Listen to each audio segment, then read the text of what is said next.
বন্ধুরা, আজকে একটা নতুন গল্প নিয়ে আসলাম তোমাদের মাঝে। এটা সত্য এবং বাস্তব জীবনের ঘটনা। শেষ পর্যন্ত শোনার অনুরোধ রইল। শুনলে তোমার মধু চলে আসবে। দেরি না করে চলো শুরু করা যাক। আমার বড় বোন আমাকে প্রতিদিন তার স্বামীর ঘরে রেখে নিজে সারা রাত বাইরে অথবা কখনো অন্য ঘরে যেত। একদিন আমার দুলাভাই বুঝতে পারেন উনার পাশে শুয়ে আছে সে উনার বউ নয়, উনার সালি মানে আমি। তারপর আমার দুলাভাই আমার সাথে যা করলেন তা তোমাদের বলতেও আমার খুব লজ্জা করছে, তবুও তোমাদের আনন্দ দেওয়ার জন্য আমি বলবো। একদিন রাতে আমি যখন গভীর ঘুমে ছিলাম তখন আমার মনে হলো কেউ আমাকে জাগানোর চেষ্টা করছে। আমি ঘুমের ঘোরে আস্তে আস্তে চোখ খুলে দেখি সামনে আমার বোন দাঁড়িয়ে আছে। আমি তাড়াতাড়ি উঠে বসলাম। প্রথমে মনে হলো আমার দুলাভাই এর কিছু হয়েছে নাকি, আমার বোন কেন এত রাতে আমাকে ডাকতে এল। আমি যখন আপনাকে জিজ্ঞেস করলাম সে কেন এত রাতে আমাকে ডাকতে এসেছে, আপু সঙ্গে সঙ্গে মুখে আঙুল দিয়ে আমাকে চুপ করতে বলে ইশারায় বলে আমাকে ওখান থেকে উঠতে। আমার চিন্তা হলো ও এত রাতে কেন আমাকে ডাকতে এল, আর আমাকে চুপ করতেই বা কেন বলছে। কিছুদিন আগে শোনা একটা খবরের মতো কেউ কি আমাদের বাড়িতে ঢুকে পড়েছে নাকি। আমি ইশারায় আপুকে জিজ্ঞেস করলাম কি হয়েছে। তারপর আপু আমাকে যা বলল তা শুনে আমার চিন্তা আরও বেড়ে গেল। আমার বোন চায় আমি তার ঘরে গিয়ে তার স্বামীর পাশে তার বিছানায় শুই, তার জায়গায়। আমি প্রশ্ন করলাম যে সে এমনটা কেন চায়, আর আমি তার স্বামীর পাশে কি করে শুতে পারি। কিন্তু সে জেদ করে বলে যে আমি যেন তার জায়গায় 1 ঘন্টা শুয়ে থাকি। তারপরও যখন ফিরে আসবে তখন আমি ওখান থেকে চলে যাব, কেউ জানতে পারবে না। কিন্তু আমার ভয় হয় যে দুলাভাই যদি জানতে পারেন তাহলে আমাদের দুজনকেই বাড়ি থেকে বের করে দেবেন, আর আমি একজন পুরুষের সাথে তার স্ত্রীর জায়গায় কি করে শুব। কিন্তু আপু আমাকে অনেক অনুরোধ করে, তাই আমি বোনের কথা মেনে নিই আর তার ঘরে গিয়ে তার খাটের এক কোণায় শুয়ে পড়ি। ভোর হওয়ার কিছুক্ষণ আগে আপু ফিরে এসে আমাকে ডাকে আর বলে নিজের ঘরে ফিরে যেতে। আমি নিজের ঘরে ফিরে আসি, কিন্তু আমার মাথায় চলতে থাকে যে আপু কেন এমনটা করলো, আর সে রাতে কোথায় গিয়েছিল। সকালে নাস্তা খেতে গেলাম, দেখলাম দুলাভাই বাড়িতে আছে, আর ওনার হাবভাব দেখে মনে হলো কাল রাতের ঘটনার ব্যাপারে উনি কিছুই জানেন না। আমি দুলাভাইয়ের বেরোনোর অপেক্ষায় বসে রইলাম, যাতে আমি আপনাকে জিজ্ঞেস করতে পারি যে এসব কি হচ্ছে। দুলাভাই বেরোনোর পর যখন আমি আপুকে জিজ্ঞেস করি সে কাল রাতে কোথায় গিয়েছিল, তখন সে কাঁদতে শুরু করে। সে বলে সে কাল রাতে তার এক বন্ধুর সাথে হাসপাতালে ছিল। এটা শুনে আমি অবাক হলাম। যদি তার বন্ধুর সাথে হাসপাতালে গিয়ে থাকে তাহলে সেটা তো ভালো কথা, সেটা দুলাভাইকে বলেও তো যেতে পারত। এই কথাটা যখন আপনাকে বললাম তখন সে আমাকে বলল দুলাভাইয়ের সেই মেয়েটাকে খুব একটা পছন্দ করে না, কারণ সে একা থাকে আর তার বিয়ে হয়নি। লোকে মনে করে যে সব মেয়েরা একা থাকে তারা খারাপ হয়, এমনটা সত্যি নয়।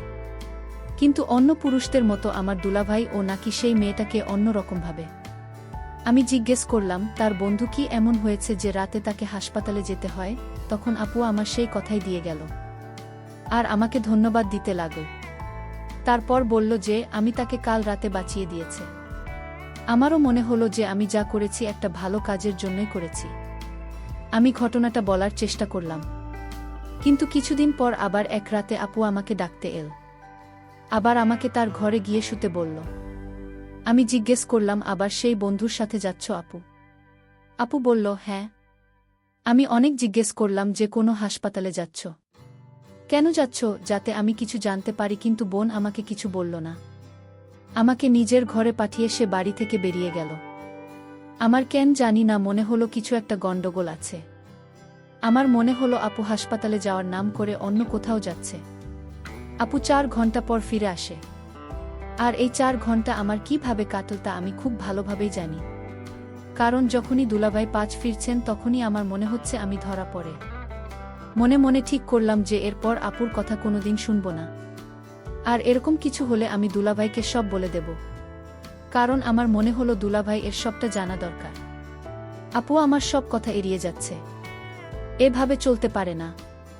7-8 দিন পর আবার আমার বোন আমার ঘরে আসে আর বলে আমাকে তার ঘরে গিয়ে শুতে। আমি বললাম আমি আর এটা করতে পারবো না। তাকে ভয় দেখালাম যে আমি দুলাভাইকে সব কিছু বলে দিব। সে বলল আমি এমনটা করলে সে আমাকে বাড়ি পাঠিয়ে দেবে। সে তার বাড়িতে আমাকে রাখবে না, কারণ কেউ তাকে এই বাড়িতে থাকতে দেবে না। আর এতে আমার লেখাপড়া, আমার স্বপ্ন সবকিছু নষ্ট হয়ে যাবে। এটা আমার ভবিষ্যতের ব্যাপার। তাই আমার আপত্তি থাকা সত্ত্বেও আমাকে আপন ঘরে গিয়ে শুতে হয়। আমি ভেবে দেখলাম এই ব্যাপারটা জানাজানি হলে আমার বদনাম হবে। আমার এখন কি করা উচিত? দুলাভাইকে সব কিছু বলে দেওয়া উচিত নাকি মুখ বন্ধ রাখা উচিত? আমি শুয়ে শুয়ে এসবই ভাবছিলাম, যখন আমার মনে হলো দুলাভাই আমার দিকে ফিরে শুয়েছে। আমি সঙ্গে সঙ্গে চোখ বন্ধ করে উল্টো দিকে ফিরে শুই। কিন্তু মনে হয় দুলাভাই বুঝতে পেরেছিলেন যে আমি ওনার বোনা, ওনার শালী। তারপর উনি ওনার স্ত্রী আর আমার উপর নিজের মতো করে বদলা নেন। আমার নাম ঈশিতা। আমরা দুই বোন। আমাদের বাড়িতে একটা ছোট গ্রামে। আমার বোনের নাম মারিয়া আক্তার তন্নি। তার বিয়ে হয়, শহরে আসে, তার স্বামীর সাথে শহরে থাকত। আমি আসছি পাশ করার পর কলেজে অ্যাডমিশন নেওয়ার জন্য ফর্ম ফিল আপ করি। যে কলেজে আমার গ্রামের বাকি মেয়েরা পড়তো সেই কলেজে অ্যাডমিশন নিই। কিন্তু আমার বোন জেদ ধরে যে সে আমাকে শহরের একটা বড় কলেজে পড়াবে। সে নিজেই আমার সব কাগজপত্র অর্থাৎ ডকুমেন্ট নিয়ে গিয়ে জমা করে দেয়। আমার অ্যাডমিশন হলো, তখন বোন নিজেই বলল আমি যেন তার বাড়িতে থেকে পড়াশোনা করি। সে মা বাবা আর দুলাভাইকে কি করে রাজি করাও তো আমি জানি না। আমি খুব আনন্দে ছিলাম এই ভেবে যে আমি শহরের একটা বড় কলেজে পড়তে পারব আর গ্রাম ছেড়ে শহরে গিয়ে থাকতে পারব। বেশি দিন হয়নি আমি এই শহরে এসেছি, কিন্তু আমার বোন সবসময় আমার পাশে থেকেছে। এখানে লোকে যে রকম জামা কাপড় পরে সে রকম জামা কাপড় কিনে দেওয়া, ভালো ব্যাগ কিনে দেওয়া, হাত খোঁজ দেওয়া, বাড়ির সব কাজ নিজেই সামলাতে যাতে আমি পড়াশোনায় মন দিতে পারি। এই সবই আমার বোন একা হাতে করে। তার জন্য আমার বোনের উপরে অনেক ঋণ। আর এমনিতেও সে আমার বোন হয়। আমি ওসব কথা শুনতাম। সবকিছু ঠিক চলছিল। কলেজ থেকে যখন প্রথম 12 ছুটি পেলাম তখন আমি খুব আনন্দে ছিলাম। নিজের গ্রামে যাব আর নিজের বন্ধুদের সাথে দেখা করব। কিন্তু বোন আমাকে বেশি দিন গ্রামে থাকতে দিল না। বলল তার বাড়ি ফিরে এসে পড়াশোনায় মন দিতে। আপু তার মিষ্টি কথায় মা বাবাকেও ভুলিয়ে রাখে। তারাও আপনার সব কথা শুনতে। আমার মনে হতো বোন আমাকে খুব ভালোবাসেন, তাই আমার এত খেয়াল রাখেন। নিজে একটা ছোট্ট কলেজে পড়লেও আমি যাতে একটা ভালো কলেজে পড়তে পারি আর গ্রামের সকলের থেকে আগে থাকতে পারি সেই চেষ্টাই করছি। কিন্তু ওর মনে কি আছে সেটা আমি জানতাম না। আমার ছুটির কিছুদিন এখনো বাকি আছে। আমি গ্রাম থেকে ফিরে এসেছি। আমার দুলাভাই আমাকে বাড়ির একজন মনে করতে শুরু করেছিল, তাই আমায় ফেরত আসতে উনিও খুব খুশি হয়েছিলেন। যেদিন আমি গ্রাম থেকে ফিরেছিলাম সেদিন আমি খুব ক্লান্ত ছিলাম, তাই আমি তাড়াতাড়ি শুতে চলে গেছিলাম। সেদিন রাতে আমার বোন আমার ঘরে এসে বললে আমাকে তার ঘরে গিয়ে শুতে, যাতে দুলাভাইকে লুকিয়ে তার বন্ধুকে হাসপাতালে দেখতে যেতে পারে। আপু বলে দুলাভাই তার সেই বান্ধবীকে একদম পছন্দ করেন না, তাই আমাকে তার জায়গায় গিয়ে শুতে বলে যাতে দুলাভাই বুঝতে না পারে যে আপু বাড়িতে নেই। আমি আপুর কথা চুপচাপ মেনে নিই। আমি তখন ভেবে দেখিনি যে বোনের কথা মেনে আমি নিজের জন্য কত বড় বিপদ ডেকে আনছি। 1 সপ্তাহ পর আপু আবার আমাকে তার ঘরে গিয়ে শুতে বলে। 2-3 বার এরকম হওয়ার পর আমি তর্ক করা ছেড়ে দিয়েছিলাম। আপু যখন আমাকে ডাকতে আসতো তখন আমি চুপচাপ তার ঘরে গিয়ে শুয়ে পড়তাম। কিন্তু একদিন আমার মনে হলো যে দুলাভাই জেগে গেছেন আর তিনি বুঝতে পেরেছেন তার পাশে শুয়ে আছে সে ওনার স্ত্রী নয়নার শালী। আমি খুব ভয় পেয়ে গেছিলাম। ভাবছিলাম যদি দুলাভাই আমাকে প্রশ্ন করে তাহলে আমি কি জবাব দেব, কিন্তু তেমন কিছুই হলো না। আর আমার বোন ফিরে এল। সকালে আমি বোনকে বললাম আমার মনে হচ্ছে দুলাভাই সবটা জেনে গেছে। কিন্তু আপু বলল না, উনি কিছুই জানতে পারেননি। যদি উনি জানতে পারতেন তাহলে উনি তোকে বাবা মাকে প্রশ্ন করতেন। উনি তা করেননি, তাই ভয় পাওয়ার কিছু নেই। কিন্তু আপুর কথায় আমি শান্ত থাকতে পারলাম না। এখন আমার কলেজ খুলে গেছে, কিন্তু এসব চলতেই থাকে। আগে আমার আপু সপ্তাহে একবার করে যেত, কিন্তু এখন 2-3 দিন পর পরই সে রাতে বের হয়। আপু আমাকে বলতে চায় না যে আসলে সে কোথায় যাচ্ছে। আর চিন্তার বিষয় হলো যে বান্ধবীর নাম আমার বোন আমাকে বলেছিল তাকে আমি কোনোদিন দেখিনি, আর সে কোনোদিন আমাদের বাড়িতে আসেনি। বোন কখনো দিনের বেলায় তার সাথে দেখা করেনি। আমার সন্দেহ হয়, মনে হয় আপু কিছু একটা করছে যেটা দুলাভাই জানেন। আমি ঠিক করলাম ব্যাপারটা জানাজানি হওয়ার আগেই আমাকে সত্যিটা জানতে হবে। তার জন্য আমি সব প্ল্যানিং করে রাখলাম। 2 দিন হয়ে গেল আমার বোন আমাকে তার ঘরে যেতে বলেনি, তাই আমার বিশ্বাস ছিল যে আজ রাতেও নিশ্চয়ই আসবে। ও যখন আমাকে আদালত তখন আমি চুপচাপ ওর ঘরে গিয়ে শুয়ে পড়লাম। আপনি যখন দেখল আমি তার জায়গায় শুয়ে পড়েছি সে তখন বাড়ি থেকে বের হয়ে গেল। কিন্তু আমি আগে থেকে প্ল্যান করে রেখেছিলাম। বোন বের হওয়ার পরেই আমি বিছানায় বালিশ চাপা দিয়ে বোনের পিছু নিলাম। এটা করতে আমার ভয় লাগছিল, কিন্তু আমি জানতাম যে আমাকে সত্যিটা জানতেই হবে। আমি জানতাম না এর ফলাফল কি হবে, কিন্তু আমার বোন যেখানে যাচ্ছিল আমি তার পেছন পেছন যাচ্ছিলাম। আমি এটাও ভেবে দেখিনি যে দুলাভাই যদি জেগে যায় তাহলে কি হবে, কারণ আমার মনে হয়েছিল যে দুলাভাই সবটা জানেন। গলিটা খুব অন্ধকার। আমি গুটি গুটি পায়ে বোনের পিছন পিছন যাচ্ছিলাম। আমি কালো চাদরে নিজেকে ঢেকে রেখেছিলাম, আর তাই আমি অন্ধকারে মিশে গিয়েছিলাম। আমি খুব ভীত ছিলাম, মনে মনে খুব ভয় হচ্ছিল। কিন্তু বোন নির্ভয়ে এগিয়ে যাচ্ছিল।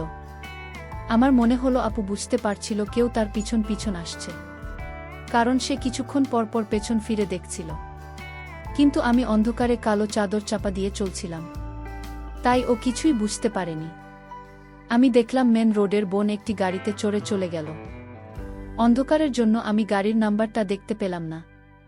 আর দুঃখের বিষয় এই যে গাড়ির হেডলাইট অন ছিল না, আর গাড়িটাও কালো রঙের ছিল।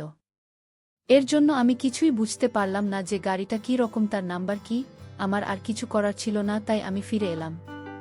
চুপচাপ বোনের ঘরে গিয়ে শুয়ে পড়লাম। কিন্তু আজ রাতে আমার মনে হলো যে দুলাভাই জেগে গেছেন, আর উনি বুঝতে পেরেছেন যে তার পাশে তার শালি শুয়ে আছে। কিন্তু তিনি কোনো প্রশ্ন করলেন না, আর আমিও কোনো আওয়াজ করলাম না। একদম চুপচাপ শুয়ে রইলাম। প্রায় 4 ঘন্টা পর তুমি আপন ফিরে এল।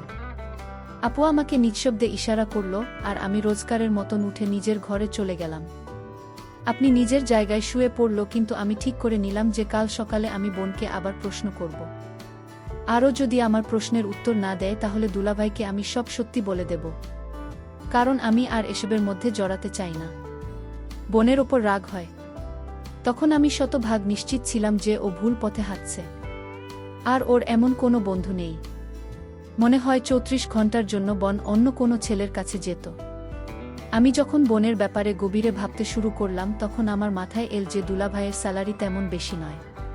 তাহলে বোন রোজ নানা রঙের শুটকি করে পরে, আর আমাকে হাত খরচই বা কোথা থেকে দেয়? এত টাকা ওর কাছে কোথা থেকে আসে? যত বেশি ভাবি ততই আমার সন্দেহ বেড়ে যায়। কিছু তো গোলমাল আছে যা আমাকে খুব চিন্তিত করে দেয়। আমি ভাবি এটা জানাজানি হলে আমার ভবিষ্যতের কি হবে? আমার বদনাম হয়ে যাবে। আর ভাবি আপু এমনটা কেন করছে? আপাতত একটাই স্বপ্ন ছিল যে তার বিয়ের শহরে হবে। তার সেই স্বপ্ন পূরণ হয়ে গেছে। বিয়ে যখন হয়েছে তখন নিজের স্বামীর সাথে বিশ্বাসঘাতকতা কেন করছে? এরকম অনেক প্রশ্ন আমার মনে ঘুরপাক খাচ্ছিল, যার জবাব আমার কাছে ছিল না। এসব প্রশ্নের উত্তর একমাত্র দিতে পারে, কিন্তু ও আমার কোনো প্রশ্নের উত্তর দিতে চাইতো না। সব প্রশ্নের জবাব খুঁজতে আমি পরের দিন কলেজ থেকে ছুটি নিয়ে নিলাম।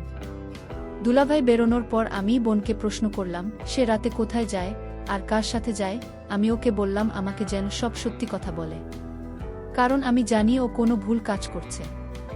আমি কাল রাতে ওর পিছু নিয়েছিলাম।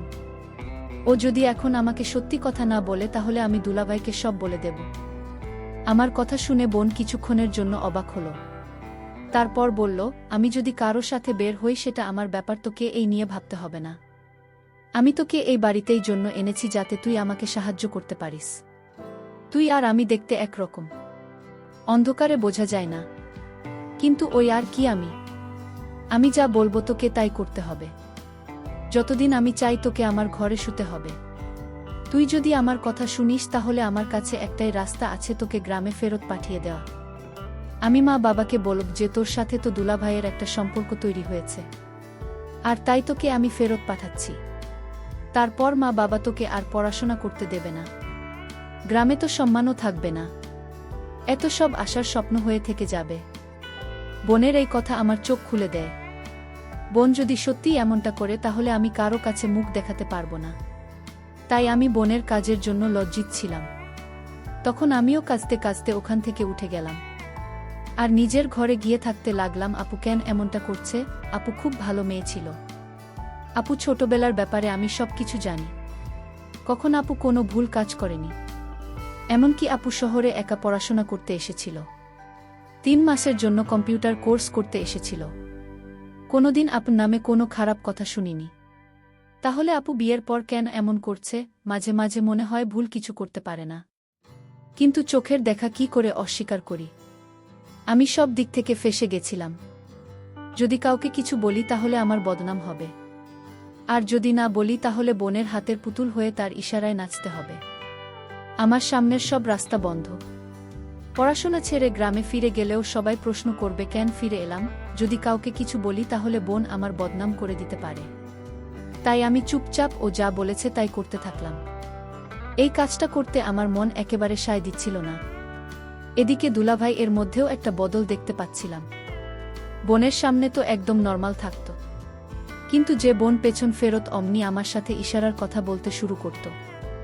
মনে হতো যেন জানে আমি রাতে ওর পাশে শুয়ে।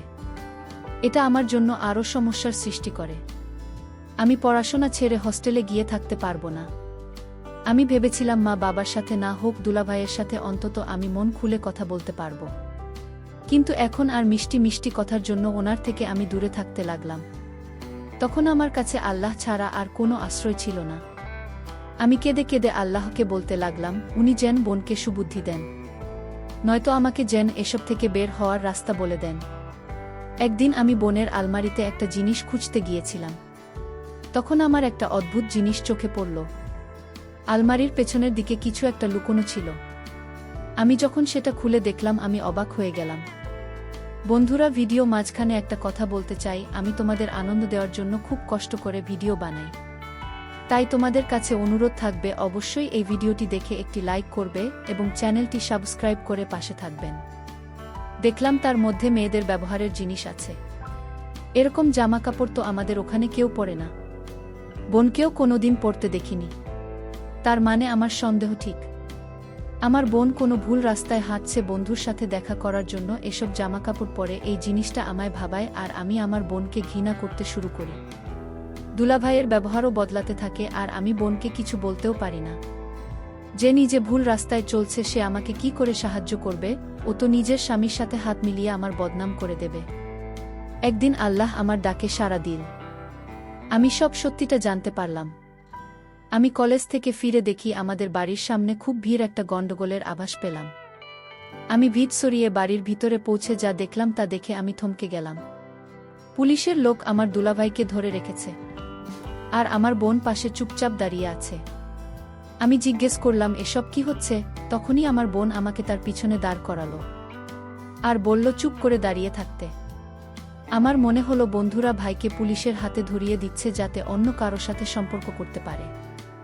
যখন আমি বোনকেই কথাটা বলি তখনও আমাকে চুপ করতে বলে।